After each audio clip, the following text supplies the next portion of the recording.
Canada's Prime Minister stepped up to the podium today and dismantled America's four-year strategy in just 40 minutes. Here are those historic moments. Canada made a historic move against America today. We won't ask for your permission anymore, he said. But how is this even possible? What happens when a smaller nation quietly decides that every thunderous threat from the giant next door no longer lands anywhere? That is the question Canada answered today openly, calmly, and with a confidence so unsettling that analysts are still replaying the footage to confirm they heard it correctly.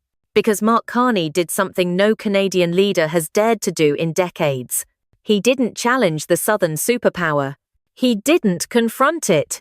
He simply walked off its battlefield entirely, leaving every incoming warning shot drifting harmlessly into empty air. And that move, delivered in a tone closer to a weather update than a geopolitical declaration, is the reason tonight's story feels less like a policy announcement and more like the opening scene of a new economic era. Here is the payoff the world missed in the first 30 seconds of that press conference. Canada has made the chaos strategy irrelevant.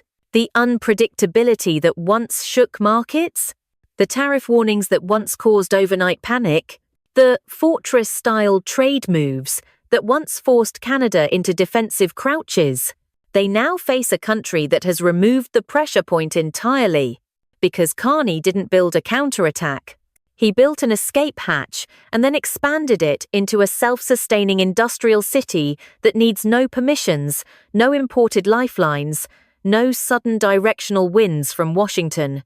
He said it plainly, yet the meaning hit like a dropped hammer.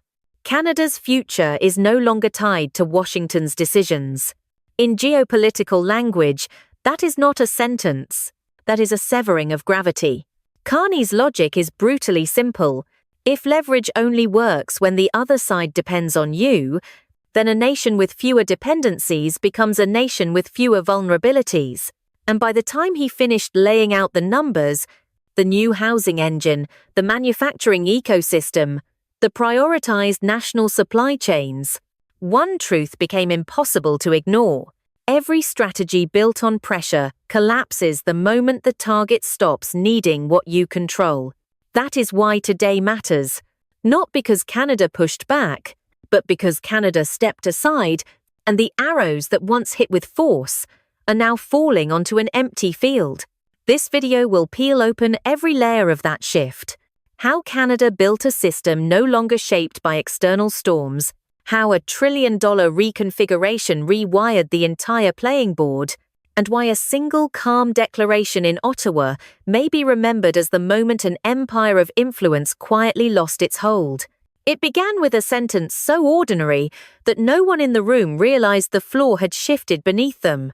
Mark Carney stepped up to the podium in Ottawa, adjusted his notes with the composure of a man announcing weather patterns, and said, "It's official." 2 words. Soft. Measured. Almost gentle. But inside that softness was the crack of a tectonic plate turning. Veteran journalists exchanged glances, not because they understood the magnitude yet, but because Carney wasn't using the cautious choreography usually expected from a Canadian leader addressing the industrial storm front that often sweeps northward from the United States. No diplomatic cushions, no coded reassurance, no attempts to tame the impact. He spoke with the clarity of someone who had rehearsed this moment in silence for months. And then came the line. Canada's future is no longer tied to Washington's decisions. The room didn't simply go quiet, it held its breath. For decades, Canada's political vocabulary has been laced with delicate phrasing, a kind of linguistic snowshoeing meant to avoid sinking into the deep drifts of cross-border tension. Everyone knows the fortress-style maneuvers from the South can send shockwaves through economies. Everyone knows sudden changes in trade winds can push factories, lumber, steel, and entire livelihoods off balance. But no one, that is, no one in the country's modern leadership has ever stated, with this level of composure, that Canada had quietly stepped beyond those winds entirely. Because what Carney delivered that morning was not a declaration of independence. It was a declaration of irrelevance the moment Canada announced that outside turbulence would no longer dictate the ship's direction. To understand the drama, you must revisit the months leading up to today. Each time the southern neighbor deployed one of its economic thunderclaps, a tariff threat, a sudden reversal, a new interpretation of rules, Carney responded, like a chess master, ignoring the opponent's theatrics and instead rearranging the entire board. While pundits debated whether each shock was intentional strategy or political weather, Carney was drawing blueprints quietly, systematically, without blinking. He wasn't preparing countermeasures. He was building alternative routes. He wasn't reinforcing the old bridge. He was designing a new transportation map. He wasn't trying to survive the storms. He was creating a climate-proof economy. And now, standing at that podium, he unveiled the first piece of that map, revealing that the so-called chaos from the south, once perceived as a force of nature, had been downgraded to little more than background noise. Journalists could feel it instantly. Canada had stopped defending itself. It had stopped negotiating from caution. It had stopped waiting for signals from Washington to determine its risk levels. Carney had flipped the psychological script. Every previous era of cross-border tension operated like a seesaw. When pressure rose on one side, the other adjusted to maintain balance. Today, Carney stepped off the seesaw entirely, letting it drop into the sand with a thud. The underlying message was unmistakable. Canada will not brace itself for someone else's storms. Canada will build weatherproof walls of its own. And once a nation no longer reacts to pressure, pressure loses its power. This chapter of our story, this moment when Carney finally said what generations avoided, is not merely a political shift. It is the first sign that the entire game board of North American economics has been quietly redrawn. And this time, Canada is not the player adjusting to the rules. Canada is the one writing them. The headlines called it a construction initiative. Analysts labeled it a housing program. Critics dismissed it as another budget announcement dressed in optimism. But those quick labels completely missed the point, because Build Canada Homes is not a housing plan in the traditional sense. It is the foundation stone of an entirely new industrial fortress, one built not with concrete and lumber, but with strategic insulation from external shockwaves. Carney knew exactly what he was doing when he placed this initiative at the center of his economic blueprint. Housing is the kind of topic that sounds safe, domestic, predictable. Mention it, and people imagine blueprints and neighborhoods, not a national reconfiguration of economic leverage. But underneath the soothing facade lay something far larger, a manufacturing engine capable of operating independently of the southern supply currents that have shaped North America for decades. What Carney introduced was, in truth, the modern equivalent of building a self-sufficient port city beyond the reach of turbulent tides. He announced that homes would be built twice as fast, with 20% fewer costs, and powered by an emerging network of factory-built modules. But the numbers, impressive as they were, weren't the headline. The real shock rested in what those efficiencies represented, a system no longer constrained by the bottlenecks often caused by shifting trade winds. When a country can build faster, cheaper, and cleaner without depending on long supply lines vulnerable to external storms, it is no longer participating in someone else's battlefield. It is building its own stronghold. Carney wrapped this idea in soft language, but the subtext was unmistakable. For years, unpredictable economic gusts from the south had squeezed Canada's construction sector, shaking material prices, delaying shipments, and slowing development cycles. These pressures had become the perfect pressure point for leverage. Carney erased that point with one stroke. Factory-built housing wasn't just innovation, it was insulation. Public land wasn't just an asset, it was a shield. Competitive financing wasn't a subsidy. It was oxygen for a domestic ecosystem capable of feeding itself without relying on foreign air. He described the plan with surgical precision. A new federal entity would oversee projects, accelerate timelines, stabilize costs, and modernize production. But for those listening closely, Carney wasn't talking about homes. He was talking about building a national assembly line that doesn't flinch when someone else chooses to ignite a trade skirmish. It was a quiet declaration that the machinery of Canada's future would not be powered by imported gears.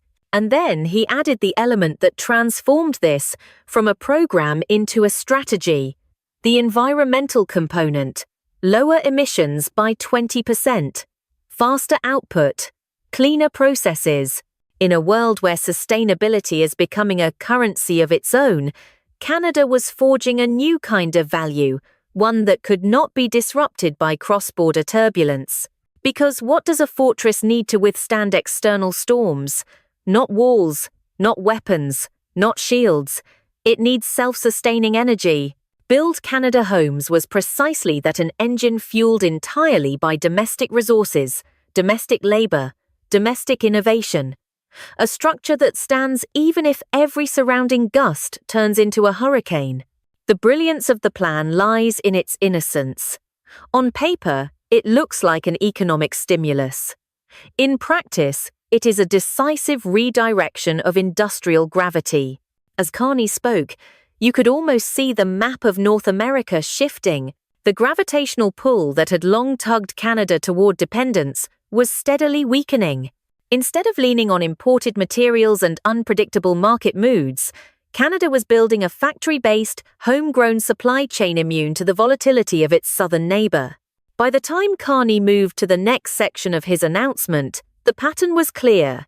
He wasn't just building houses, he was building exits, escape hatches from dependencies, pathways away from external pressure, foundations of a national machine that would stand upright even if the ground around it shook. Every great strategic shift in history begins quietly, disguised as something ordinary. In ancient times, cities hid their armories beneath marketplaces. Innovators disguised revolutions as minor inventions. And now, Carney had concealed a geopolitical maneuver inside a housing program. Build Canada Homes was not a shelter for people. It was a shelter for the nation.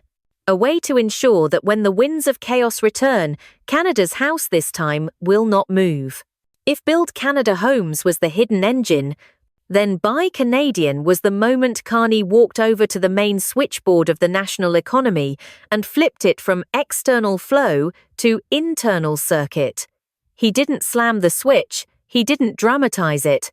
He simply redirected the current, and in doing so, dimmed the power of a system that once defined Canada's vulnerabilities. For generations, the country's supply chains have been built like a long, exposed pipeline stretching across the border. Steel, materials, machinery, and components surged northward through that pipeline, giving the impression of abundance while simultaneously creating a single point of weakness. One twist of a valve from the south, and the flow slowed.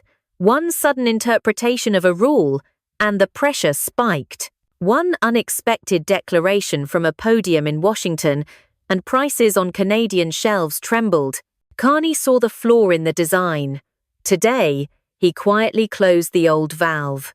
Buy Canadian may sound like a simple procurement policy, but beneath that soft phrasing lies a structural shift heavy enough to tilt the balance of an entire continent. Carney wasn't telling Canadians to wrap themselves in flags or chant domestic slogans. He was doing something far more disruptive.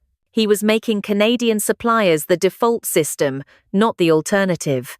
He rewired the hierarchy so that every bridge, rail line, energy corridor, and housing blueprint begins with domestic hands, domestic materials, and domestic factories before anyone else is even considered. He described the change in an even tone, but the implications echoed like a thunderclap under the floorboards. Every department, every crown corporation, every infrastructure project, every future investment plan, all calibrated toward a single gravitational pull. Keep the lifeblood of the economy circulating within Canada's own arteries. The brilliance of the move was that it didn't attack anything. It didn't challenge anyone. It simply stopped depending on a system that had been weaponized too many times. In the past, tariff warnings from the South were like loud footsteps in a quiet hallway. Even before the strike came, the anticipation alone disrupted markets. But how do you intimidate a nation that no longer needs the corridor you're threatening to lock? A fortress cannot be starved if its food no longer comes from outside the gates. The old game relied on leverage, and leverage relied on dependency.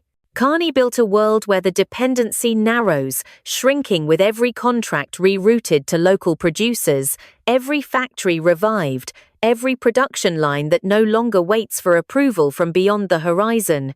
And the most striking part? Canada had always been capable of producing much of what it imported. The issue was not capacity, it was habit. Years of integrated economics had conditioned the nation to assume that the easiest route was the one crossing the border. Carney broke that habit with a single phrase, spoken so casually it might be lost in a misprint.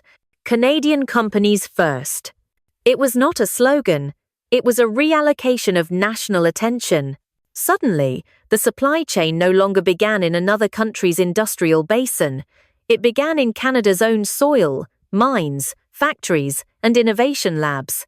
What does that do to external pressure points? It softens them until they resemble echoes rather than threats. A tariff on materials that Canada no longer buys loses its sting.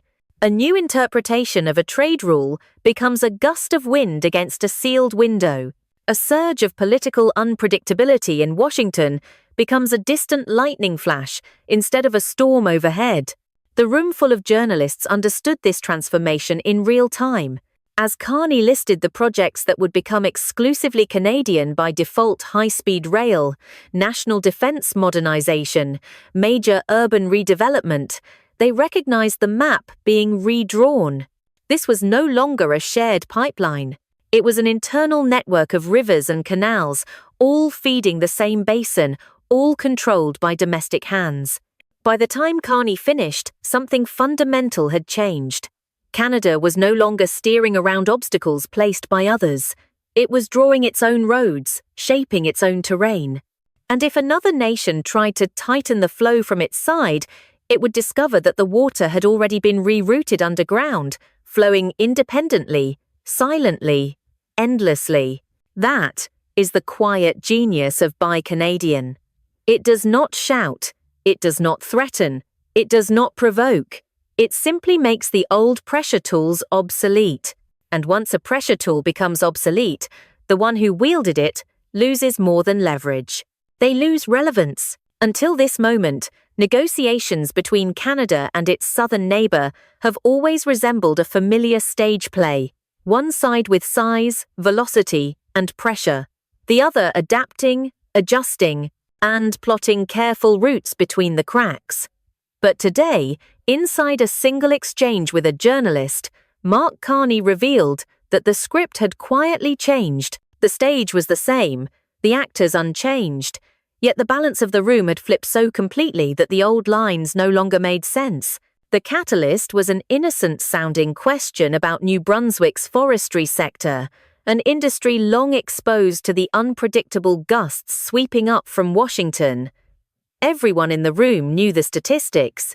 An overwhelming portion of its exports flowed south through a corridor vulnerable to sudden interpretations of rules and fortress-style commercial maneuvers. Under the old playbook, such conditions placed Canada in a posture of caution, constantly bracing for the next shift in pressure. The journalist's question was meant to probe that vulnerability. What happens when a region so deeply intertwined with a single foreign market faces tightening conditions? Would Canada plead for relief, seek compromise, adjust expectations? Carney's response dismantled the premise entirely. He acknowledged the facts with clarity. Yes, the forestry sector sends most of its products south. Yes, the incoming headwinds have grown stronger. Yes, the situation could become more turbulent. But the tone he carried was not the tone of a man cornered. It was the tone of someone examining a map with more than one exit. He explained that Canada could build more at home, expanding domestic processing and consumption. He added that the sector could diversify internationally, seeking new markets and new downstream uses for forest products. He outlined the potential to shift the industry upward, transforming raw exports into refined high-value materials. But beneath the technicalities, something far more significant emerged. Carney was no longer speaking from a place of dependency. He was speaking from a place of choice. In the old world, leverage flowed one way. The southern market was the gravitational force, and Canada revolved around its orbit. When conditions tightened, Canada maneuvered. When costs rose, Canada compensated. When interpretations changed, Canada recalibrated. Today, Carney described a new architecture, one in which Canada possesses multiple corridors, not a single highway. Each pathway gives the country space to breathe, reassess, and reposition. Each option reduces the weight that external winds can exert.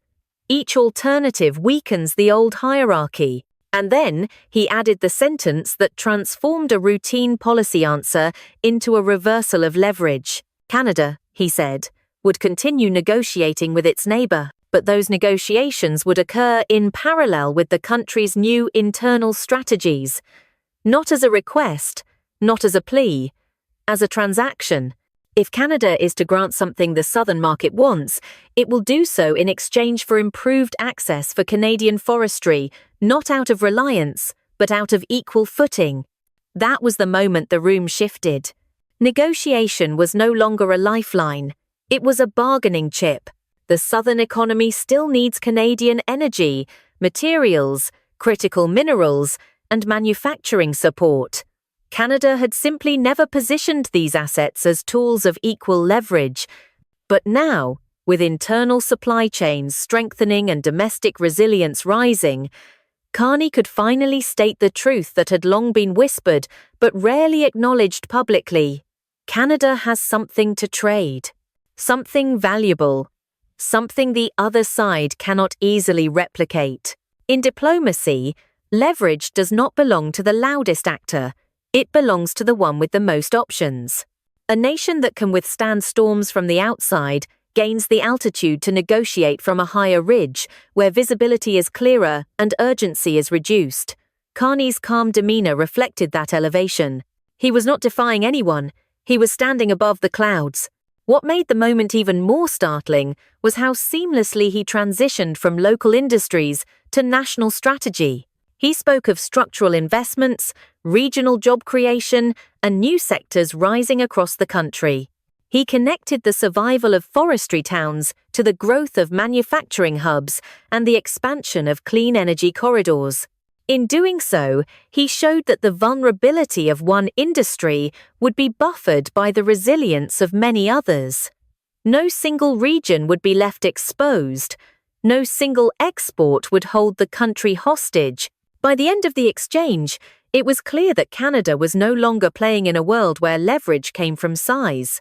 It was playing in a world where leverage came from self-sufficiency, diversification, and strategic calm. The old playbook assumed that pressure would push Canada into retreat. The new playbook shows something different. Pressure now meets a nation with multiple foundations, multiple futures, and multiple escape routes. And when a country has more than one path forward, no single gatekeeper can control its direction. When the press conference finally wound down, when the cameras clicked off, and the analysts hurried into studio rooms to craft their first stunned reactions, one truth lingered in the air, like the echo of a bell struck only once. The old game was over. Not posed. Not disrupted. Over. For years, North America's economic landscape resembled a towering seesaw, one side weighted with immense industrial gravity, the other forced to adjust with precision to avoid losing balance. Pressure from the South wasn't merely political theatre, it was a force of nature. Announcements could rattle markets, interpretations of rules could tilt industries. A single gust could send Canadian sectors scrambling to reinforce their foundations. But today, something shifted deep beneath the surface. Carney didn't dismantle the seesaw, he simply stepped off it, letting the old mechanism collapse under its own weight. With Build Canada Homes, he moved the country away from the supply chains most vulnerable to external turbulence. With Buy Canadian, He rerouted the national bloodstream through arteries protected from sudden constrictions. With his calm, grounded explanation of the forestry sector, he turned dependency into choice and negotiations into transactions between equals. The magic of Carney's strategy lies in what it avoids. He did not build walls, mount counterattacks, or throw matches into already tense atmospheres. His approach was the opposite of confrontation. It was subtraction, removing vulnerabilities, removing points of leverage, removing the expectation that a nation must brace itself every time winds change in another capital. When a country is no longer shaped by someone else's storms, the storms lose their shape. And that is why today's announcement will echo far beyond Ottawa, far beyond this news cycle, far beyond even the next election.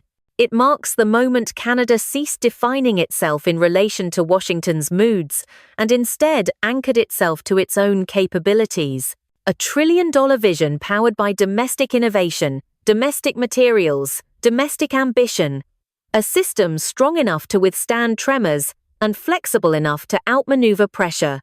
Future historians may mark this day as the quiet turning point, the moment when the largest player in the region discovered that its most familiar tool no longer worked. And now, the question passes to us.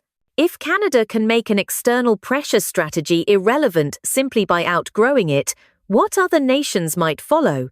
What happens to the global economic landscape when self-sufficiency becomes the highest form of leverage? And how long until the old empires of influence realize that the winds they once commanded no longer bend the way they used to? If you want to follow every shift in this unfolding map, every new move from Ottawa, every recalculation from Washington, every silent realignment hidden inside budget lines and supply chains, stay close. This story is not slowing down. In many ways, it is only beginning.